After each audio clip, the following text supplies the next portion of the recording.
Right. Praise the Lord. Hallelujah. పరిశుద్ధ గ్రంథంలో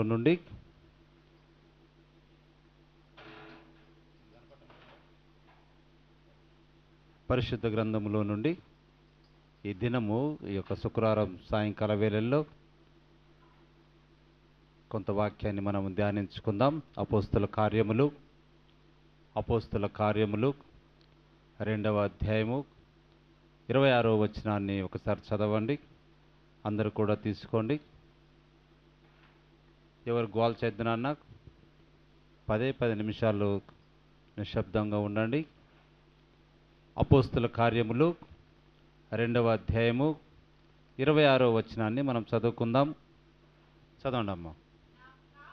కావున నా హృదయము ఉల్లసించెను, నా నాలుక ఆనందించెను, మరియు నా శరీరము కూడా నిరీక్షణ కలిగి నిలకడగా ఉండును.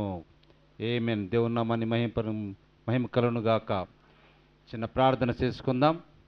తీసిపెట్టుకోండి. అపోస్తల కార్యములు 2వ అధ్యాయం 26వ వచనం ప్రార్థించుకుందాం. ప్రేమమయుడ, దయామయుడ, కృపగల తండ్రి, ఈ రాత్రి కాలంలో ప్రభువా నీ వాక్యాన్ని బట్టి మీకు వందనములు, స్తుతులు, స్తోత్రములు.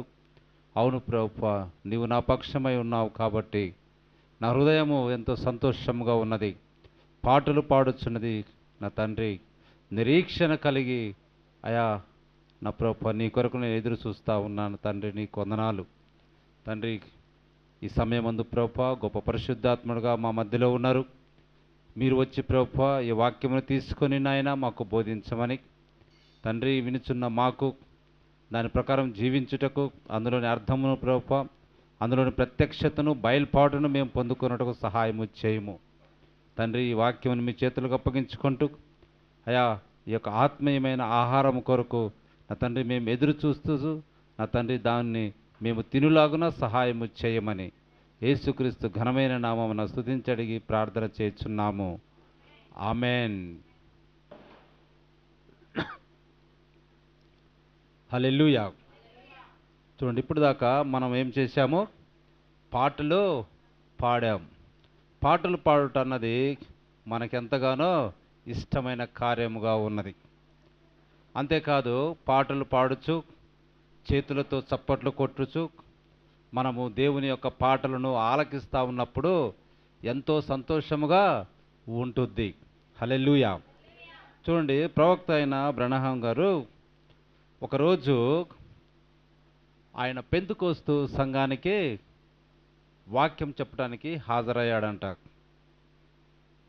అతను బాప్టిస్టు సంఘములో పెరిగి పెద్ద అయినవాడు. బాప్టిస్టు సంఘంలో ఆ విధానం అన్నది వేరే విధంగా ఉంటుంది. పెంతెకోస్తు సంఘంలో వారి యొక్క ఆరాధన విధానము వేరే విధంగా ఉంటుంది. ఈ పెంతెకోస్తు సంఘంలోనికి వచ్చి ఆ పాటలన్నీ పాడుతూ ఉంటే, చప్పట్లు కొడుతూ ఉంటే, కొందరు పైకి కిందికి ఎగురుచు పరిగెత్తుచు, చూడు అదంతా కూడా కోలాహలంగా ఉండి పాటలు పాడుతూ ఉన్నారంట. పాటలు పాడుతూ ఉంటే ఈ బ్రదరు, ప్రవక్త గారు పక్క వాళ్ళు, బ్రదర్ ఏంటి ఇలా చేస్తున్నారు, కింది మీది గంతులు వేస్తూ మంచిగా ఉత్సాహంగా పాటలు పాడుతూ ఉన్నారు అని అంటే, ఆరేమని చెప్పారంట? వారు ఆత్మలో నాట్యమాడుచున్నారని చెప్పారు. ఏం చెప్పారంట? ఆత్మలో నాట్యమాడుచున్నారని చెప్పారంట. అందుకు ప్రవక్త చాలా ఆశ్చర్యపోయిందంట. ఏంటంట? ప్రవక్త ఆశ్చర్యపోయిందంట. పెంతెకోస్తు వారు ఆత్మలో మాట్లాడుటను మొదట నేను చూసినప్పుడు, అంటే ప్రవక్త చూసినప్పుడు అది విమర్శించాడంట. ఇదేంటిది, వీళ్ళు పాటలు పాడుచు పైకి కిందికి ఎగురుచు గంతులు వేస్తూ పాటలు పాడుతుర్రు, ఇది ఆత్మలో నాట్యం ఆడుటనా అని ఆయన ఏం చేశాడంట? విమర్శించాడంట. ఇదేమిటి, వాళ్ళు ఖచ్చితంగా బుద్ధి లేని గుంపు అని ప్రవక్త తలంచాడంట. ప్రార్థన అయిపోయింది. పిదప ఆయన ఇంటికెళ్ళి పరిశుద్ధ గ్రంథమును తీసి చదివినప్పుడు ఆత్మలో నాట్యమాడుట అనేది వాస్తవమైన కార్యమని ప్రవక్త కనుగొన్నాడు. ఆమేన్, హల్లెలూయా. చూడండి, ఆయన ఉద్దేశము వేరే విధంగా ఉంది కాబట్టి అది విమర్శించాడు. అది బుద్ధి లేని గుంపు ఇట్లా చేస్తారనుకున్నాడు. కానీ ఇంటికి వెళ్ళి ఆయన వాక్యము, పరిశుద్ధ గ్రంథం వాక్యం చదివినప్పుడు ఆత్మలో నాట్యమడటం అనేది వాస్తవమైన కార్యమని ఆయన కనుగొన్నాడు. అయితే ఇప్పుడు ఆ వాస్తవమైన దాన్ని అపవాది అనుకరించి ఇప్పుడు మనకంతా గందరగోళంగా సంఘములు ఉంటా ఉంది. రాక్ అండ్ రోల్గా నవీన స్టైల్ తోటి ఆ ఆత్మలో నాట్యం ఆడటం అనేది పక్కన పోయి, చూడండి ఏ విధంగా ఉన్నామంట మనము, ఈ లోక సంబంధమైన కార్యక్రమాలతోటి నిండి డ్యాన్సులు వేస్తున్నట్టుగా మనకు సంఘములలో కనపడతా ఉంటుంది. ఇప్పుడు క్రిస్మస్ రాబోతూ ఉన్నది. ఇప్పుడు చూడండి, మొత్తం కూడా ఆ డిస్కో డ్యాన్సులు పాటలు పెట్టుకొని ఆత్మ సంబంధంగా నాట్యం ఆడకుండా లోక సంబంధమైనటువంటి రాక్ అండ్ రోల్స్ వాడుకుంటూ డిస్కో డ్యాన్సులు వేయబోతూ ఉన్నారు. కానీ ప్రవక్త అంటుండు, అసలైన వాస్తవమైన నాట్యము దేవుని నుండి వచ్చినది. ఎక్కడి నుంచి వచ్చిందంట? అదే ఖచ్చితంగా నిజమండి. నాట్యము ఎల్లప్పుడూ జయమునకు ఒక సూచనగా ఉన్నది. నాట్యం అంటే దేనికి ఉన్నదంట? జయమునకు ఎల్లప్పుడూ ఒక సూచనగా ఉన్నది. ఆమేన్, హల్లెలూయా. కాబట్టి ప్రవక్త యొక్క జీవితంలో ఆ నాట్యం ఆడటం అనేది అంతకుముందు ఆయన ఎన్నడూ చూడలేక, ఆ పెంతెకోస్తు సంఘానికి వెళ్ళినప్పుడు ఆ మొట్టమొదటిసారిగానే ఆయన చూశాడు. తర్వాత ఆయన వెళ్ళి పరిశుద్ధ గ్రంథంలో తీసి చదివితే నాట్యం ఆడటం అనేది పరిశుద్ధ గ్రంథంలోనే ఉన్నది, అది వాస్తవమైన కార్యమని ఆయన కనుగొన్నప్పుడు, చూడండి ప్రవక్త అంటా ఉన్నాడు, చూడండి అసలు సమస్య నాలోనే ఉన్నది. ఆయన ఏమనుకున్నాడు? ఇది ఒక బుద్ధి లేని గుంపు అని విమర్శ ఆయన అనుకున్నాడు. కానీ బైబిల్ చదివిన తర్వాత ఆయన సమస్య ఎక్కడుందంట? ఈయనలోనే సమస్య ఉన్నది అని ఆయన కనుగొన్నాడు. ఎందుకనగా తగినంత విజయాన్ని నేను ఇంకా పొందుకోకపోవటమే. ప్రవక్త ఒప్పుకుంటా ఉన్నాడు. ఏమని? తగినంత విజయాన్ని నేను ఇంకా పొందుకోకపోవటమే. చివరికి మీరు ఆ విజయాన్ని పొందుకున్నప్పుడు యేసుక్రీస్తు రక్తం యొక్క గుర్తు లేదా ఆనవాలపై మీరు ఆవరించి ఉంటారు. మీరు కూడా ప్రభు యొక్క ఆ విజయాన్ని మీరు తీసుకుంటే ఆ విమోచన ఉల్లాసము అన్నది నీ హృదయంలోనికి ప్రసరిస్తే అప్పుడు మీరు పాటలు పాడటం ఆనందిస్తారు, పైకి కిందికి గంతులేస్తారు, గట్టిగా సప్పట్లు కొడతారు. ఎందుకంటే అది రక్షణ ఆనందంతో కూడుకున్నటువంటి ఆత్మీయ నాట్యమై ఉన్నది. ఆమేన్, హల్లెలూయా. ఎందుకంటే ప్రవక్తకు అప్పటి వరకు ఏముందంట? సమస్య ఆయనలోనే ఉన్నది. నేను ఇంకా తగినంత విజయాన్ని అప్పటికి పొందుకోలేదంటే, ఇంకా సరిగా ఆ యొక్క లేదా పరిశుద్ధ గ్రంథాన్ని చదవలేదు అని దాని అర్థం. దేవుని మహిమ కలుగును గాక. కానీ ఎప్పుడైతే ఆయన చదివాడో, రైట్ ఇది కరెక్ట్ అయినది అని ఆయన గుర్తించినట్టుగా మనం చూస్తూ ఉన్నాం. హల్లెలూయా. ఇప్పుడు చూడండి, ఈ మాట మీద ప్రవక్త చెప్తూ, మోసే దేవుని యొక్క శక్తి చేత ఎర్ర సముద్రమును దాటి ఇశ్రాయేలు ప్రజలను ఆ ప్రక్కన ఒడ్డుకు తీసుకుని వెళ్ళినప్పుడు మిరియాము తన చేతితో తంబూరను పట్టుకొని మరి ఇశ్రాయేలీల కుమార్తెలందరూ ఏకమై ఆ సముద్రపు తీరమున తంబూరలను తీసుకొని ఆత్మలో పైకి క్రిందికి ఎగురుచు ఆనందముతో నాట్యమాడిరి. ఆమేన్, హల్లెలూయా. అది ఎట్లుందంటే ఒక ప్రాచీన కాలపు ఒక పెంతెకోస్తు కూటం వలె ఉన్నది. ఆమేన్, హల్లెలూయా. చూడండి, పరిశుద్ధ గ్రంథంలో ఉన్నాయి. ఆయన అంతకుముందు దాన్ని గమనించలేదు కాబట్టి అది ఒక బుద్ధిహీనత, వెరితనం అనుకున్నాడు. కానీ సమస్య మనలోనే ఉన్నది. ఇటు నిజమైన రక్షణ ఆనందం, ఆ యొక్క విడుదల అన్నది మనం పొందుకున్నప్పుడు మనకు ఖచ్చితంగా ఏముంటుందంట? నాట్యం అన్నది ఉంటుంది. నాట్యం విజయానికి గుర్తుగా ఉన్నది. హల్లెలూయా.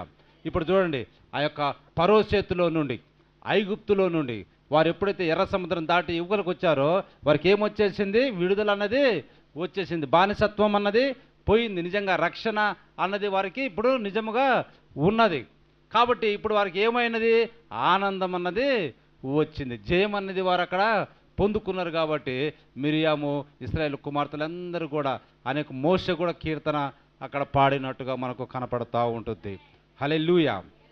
అలాగనే ఎర్రని వాడైన ఆ చిన్న దావీదు గొల్యాతును పడగొట్టి ఆ రాక్షసుడైన గొల్యాతును అతడి తలను పట్టుకొని అతన్ని చంపివేసి పట్టణంలోనికి ఆ తలను తీసుకుని వచ్చినప్పుడు ప్రజలందరూ ఏం చేశారంట?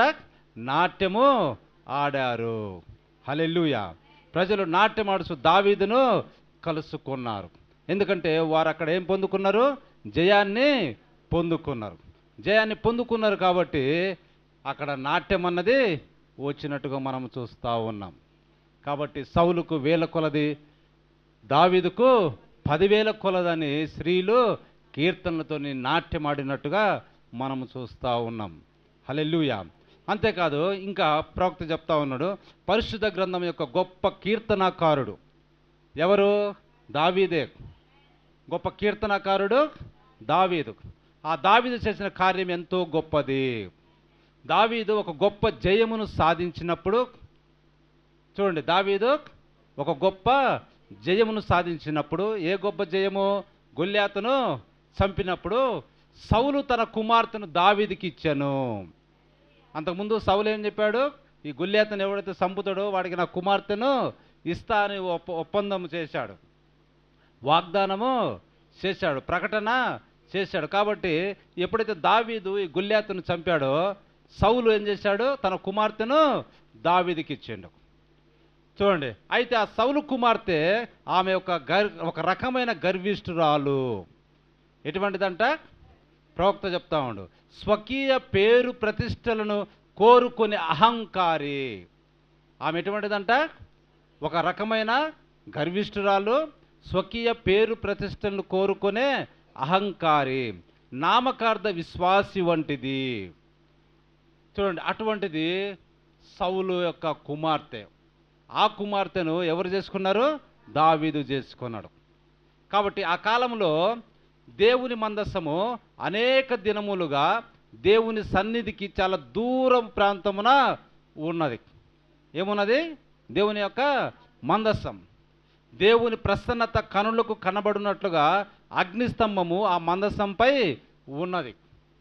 అటువంటి మందస్సము సౌలు పరిపాలించు కాలమున ఫిలిష్తీయులు దాన్ని తీసుకొని వెళ్ళిపోయారు. దేన్ని? మందస్సాన్ని. పిదప చాలా దినములైన తర్వాత ఒక దినమున ఆ మందస్సము తిరిగి దేవుని యొక్క గృహమునకు మరలా తీసుకురావటం జరిగింది. ఆమేన్, హల్లెలూయా. అలా తిరిగి మందస్సము మళ్ళీ తిరిగి ఇశ్రాయేల్ ప్రజలలోకి వస్తున్నప్పుడు దావీదు చూసినప్పుడు ఆ మందస్సమునకు ముందుగా పరిగెత్తుకొని వెళ్ళి దేవుని సముఖములో నాట్యమాడి ఆడుచు పాడుచు స్తుతిస్తా ఉన్నాడు. ఆమేన్, హల్లెలూయా. అప్పటికి దావీదు రాజు. అప్పటికి ఎలా ఉన్నాడు? దావీదు జయించిన రాజుగా ఉన్నాడు. అటువంటి రాజు ఆ మందసమునకు ముందుగా పరిగెత్తుకుని వెళ్ళి దేవుని సముఖంలో నాట్యమాడుచు చూడండి పాడుతూ స్తుతిస్తూ ఉన్నాడు. దానిని చూసిన సౌలు కుమార్తె మిక్కిలిగా అసహించుకొనెను. ఆయన భార్య అయినటువంటి దావీదు భార్య అయినటువంటి సౌలు కుమార్తె ఏం చేసిందంట? దావీదును మిక్కిలిగా అసహించుకొనను. యవనస్తుడైన అందమైన తన భర్త తన వస్త్రములు చించుకొని మరియు తాను ఒక రాజకుమార్తె ఉండి తన సమక్షములో అతడు ఇలాగూ అమర్యాదగా ప్రవర్తించటము ఆమెకు అసహ్యంగా కనిపించెను. ఆమెకు ఎట్లా కనిపించిందంట? అసహ్యంగా కనిపించింది. చూడండి, మందస్సము పెట్టే చుట్టూ తిరుగుచు గంతులు వేయచ్చు ఆత్మలో నాట్యమాడుచుచు దావీదు తిరుగుచుండెను. ఆమె దానిని చూచి చికాకు పడెను. ఎట్లుందంట? చికాకు పడిపోయింది. అయితే చివరికి ఏం జరిగిందో మీకు తెలుసా? దేవుడు ఆమెను ఒక శాపముతో శపించెను. ఏమైందంట? ఒక శాపముతో శపించాడు. అదేమిటో కాదు కానీ ఆమె గర్భము ధరించలేదు. దేవుని మహిమ కలుగును గాక. ఎందుకంటే దేవుని యొక్క ఆత్మ ఆనందము మనలో ఉంటే, ఆ రక్షణ ఆనందం మనలో ఉంటే, ఆ యొక్క విమోచన నాకు అసలు ఎలా వచ్చింది? ప్రభు ఎంత కార్యము, ఆయన శిలువలో అన్ని బాధలు పడి ఆ రక్తము కార్చి 3వ దినం తిరిగి లేచుట అనే కార్యమును మనం తలంచినట్లయితే ఎంత ఆనందము! ప్రభువా, నేను మరణించవలసిన స్థానములో నా కొరకు నీవు మరణించావు కాబట్టి ఆ రక్షణ నాకు ఊరకనే రాలేదు, అది నీ యొక్క త్యాగముతో వచ్చిందని నువ్వు గుర్తించినప్పుడు ఆ రక్షణ ఆనందాన్ని నువ్వు దేవుని మందిరంలోకి వచ్చినప్పుడు పాటలు పాడుతూ చప్పట్లు కొడుతూ గంతులేస్తూ దాన్ని నువ్వు వ్యక్తపరుస్తావు. అది ఎంత మాత్రమో మోసకరమైనది కాదండి, అబద్ధమైనది కాదండి, అసహించుకునే కార్యము కాదండి. అది దేవునికి సంతోషకరమైన కార్యము. అది జయముతో వచ్చినటువంటి నాట్యమై ఉన్నది. కాబట్టి ఈమె మనకు ఒక ఉదాహరణగా ఉన్నది. సౌలు కుమార్తె దావీదు భార్యగా ఉన్నప్పుడు ఈమె మనకు ఉదాహరణగా ఉన్నది. కానీ చివరికి దేవుడు ఆమెను ఏం చేశాడు? ఒక శాపంతో శపించాడు. హల్లెలూయా. ఇప్పుడు చూడండి, కాబట్టి యేసుక్రీస్తు పునరుద్ధానుడైన ఆనవాలుగా తన సంఘములో తన జీవముతో ఆయన జీవించుచుండుట యేసుక్రీస్తు యొక్క రక్తం ద్వారా మనకు లభించిన జయమగును. ఈ దినం మనకు ఎటువంటి జయం ఉంది? ఆయన పునరుద్ధానుడై తన సంఘములో జీవిస్తూ ఉన్నట్టు మనలో జీవిస్తూ ఉన్నాడు. దానిని బట్టి మనకేమున్నదంట? జయము ఉన్నది. కాబట్టి ఆయన రక్తము ద్వారా సహవాసం కలిగి ఉండడు తప్ప వేరే మార్గం మనకు లేదండి. ఆమేన్, హల్లెలూయా. కాబట్టి పెంతెకొస్తు దినాన సంఘం దేనినైతే స్థాపించినదో లేకపోతే ప్రారంభించినదో దానిని తప్ప వేరే దేనిని గురించి ఎవ్వరూ చెప్పవలసిన అవసరం లేదు. ఆనాడు వారిపై ఏ పరిశుద్ధాత్మ కుమ్మరింపబడిందో అలాగే ప్రతి కాలములో ఆ ఆత్మ విఫలం అవ్వకుండా పరిశుద్ధ గ్రంథములు ఎచ్చటెచ్చట ప్రజలపై కుమ్మరించబడినో ప్రతిసారి ఆ పరిశుద్ధాత్మ ఒకేలాగా క్రియ చేస్తూ ఉన్నది. ఆమేన్. కాబట్టి వారు కూడా అప్పుడు పరిశుద్ధాత్మ అగ్ని జ్వాలలుగా వారి మీదకి దిగినప్పుడు వారికి వాక్శక్తి అనుగ్రహించిన కొలది వారు వీధులలోకి వచ్చి వారి సువార్త సంతోషముగా వారు ప్రకటించినట్టుగా మనం చూస్తూ ఉన్నాం. అదే ఆత్మ మన పైన ఉంటే మనము కూడా అదే కార్యము చేస్తామని ప్రవక్త చెప్తా ఉన్నాడు. మీరు ఇచ్చిన పరిశుద్ధాత్మను పొందుకున్నప్పుడు ఆ ఆత్మ మీపై ఎట్లు క్రియ చేశానో ఆనాడు వారిపై కూడా ఆత్మ అట్లే క్రియ చేశాను. అంతేకాదు అది విశ్వవ్యాప్తంగా ఒకేలాగా క్రియ చేయనని చూపించుచున్నది. ఈ ఆత్మ ఎట్లా ఉంటుందంటే విశ్వవ్యాప్తంగా అమెరికాలో కానీ కెనడాలో కానీ ఎక్కడైనా కానీ దేవుని ఆత్మ ఒకేలాగా ప్రవర్తిస్తుంది. హల్లెలూయా. దేవుని మహిమకలను గాక. అంతేకాదు వారు ఎర్రని వారైనను నల్లని వారైనను తెల్లని వారైనను లేదా ఎవరైనా కానీ సర్వశక్తిమంతుడికి దేవుని శక్తి యొక్క ఆనవాలుగా తన పిల్లలపై ఆ పరిశుద్ధాత్మ ఒకేలాగా ప్రదర్శింపబడును. ఆమేన్, హల్లెలూయా. చూడండి, నల్లవారికి ఒక రకంగా తెల్లవారికి ఒక రకంగా లేకపోతే చూడండి ఇంకొక రకంగా ఉండదండి. అందరినీ కూడా ఆత్మ ఒకే రకంగా పని చేస్తుంది, ఒకే రకంగా క్రియ చేస్తుంది. అందరూ కూడా ఆత్మలు అదే విధంగా నాట్యమాడుతారు. ఆమేన్, హల్లెలూయా. కాబట్టి ప్రతి ఒక్కరూ సహవాసం చేయుటకు అనుగ్రహింపబడిన ఒకే ఒక స్థలము అదే అగును. ఆమేన్, హల్లెలూయా. కాబట్టి సంఘంలోనికి వచ్చిన ప్రజలు ఏడ్చున్నట్లు మరియు కేకలు వేయినట్లు అలా చేయనట్లు ఏది చేస్తుంది? ఆ సంగతి ఏంటి? పరిశుద్ధాత్మ వారిలో ఉండి కదులుచుండెను. ఆమేన్, హల్లెలూయా. చూడండి ఏముందంటే పరిశుద్ధాత్మ వారిలో ఉండి కదులుస్తుందంట. వారు దానిని గుర్తిస్తే ఆయనను హత్తుకోనిమ్ము, పరిశుద్ధాత్మను ఆయనను నమ్మును, కౌగిటిలోనికి ఆయనను చేర్చుకొనును, అంతేకాదు సత్యముగా బ్రతుకును, ఆయనను ఆటంకపరిచే దేనిని చేయకుము. ఆమేన్, హల్లెలూయా. కాబట్టి ఓ ప్రభు అయిన యేసు, నీవు నాకు కావాలి, నీవు నా ప్రక్కన నిలబడాలని నేను కోరుచున్నాను తండ్రి, నీ పక్షాన నేను నిలబడ కోరుచున్నాను అని ఈ దినం మనము చెప్పాలండి. నీవు దానిని ఆశిస్తున్నట్లయితే ఆయన శరీరంలోనికి వచ్చుటకు ఆయన బలవంతం చేస్తూ ఉన్నాడు. నువ్వు ఎప్పుడైతే ఓ ప్రభు అయిన యేసు నీవు నాకు కావాలి, నీవు నా ప్రక్కన నిలబడాలని నేను కోరుచున్నా, నేను నీ పక్షాన నిలబడతానని నువ్వు చెప్పగలిగితే దేవుడు నీ శరీరంలోకి వచ్చుటకు అంటే పరిశుద్ధాత్మ నీ మీద దిగుటకు లేదా నీలోనికి వచ్చుటకు ఆయన చూస్తూ ఉన్నాడు. ఆయన నీలో ఉండగోరుచున్నాడు. హల్లెలూయా. అన్ని వేళలందు ఆయన నిన్ను తనలోనికి లాగుకొనుచున్నాడు. ఆమేన్, హల్లెలూయా. కాబట్టి ప్రియ సంగమా, చప్పట్లు కొట్టి ఆత్మలో నాట్యం వాడేవారిని చూసి మనం ఏదో విధంగా అనుకోకూడదు. కానీ అది వేషధారణలాగా ఉంటే, ర్యాక్ అండ్ రోల్ డ్యాన్సుల్లాగా ఉంటే వాటిని మనము అసహించుకోవాలి. కానీ నిజమైన ఆత్మలో కేకలు వేయుచు, ఆ యొక్క కన్నీరు కారుతున్నట్టుగా ఏడ్చుచు, చూడండి, సంతోషముతో గంతులు వేయచ్చు. మనం పాటలు పాడుతున్నప్పుడు అటు ఇటు ఊగుతూ ఉంటాం. ఎందుకు? అది మనలో ఉన్నటువంటి ఆత్మ కదిలిస్తూ ఉన్నది మనల్ని. రక్షణ ఆనందం అన్నది అది మనలో ఉన్నది. కాబట్టి ఈ విషయంలో నీకు చాలా జాగ్రత్తగా గుర్తుపెట్టుకొని ప్రభువును మనము ఆత్మతోనూ సత్యముతోనూ ఆరాధించాలని దేవుని వాక్యం మనకి ఇది నానా సెలవిస్తూ ఉన్నది. దేవుడు తన పరిశుద్ధ వాక్యము దీవించునుగాక. దేవుడు మనలందరినీ దీవించునుగాక. తలలు ఉంచినట్లయితే మనం ప్రార్థన చేసుకుందాం.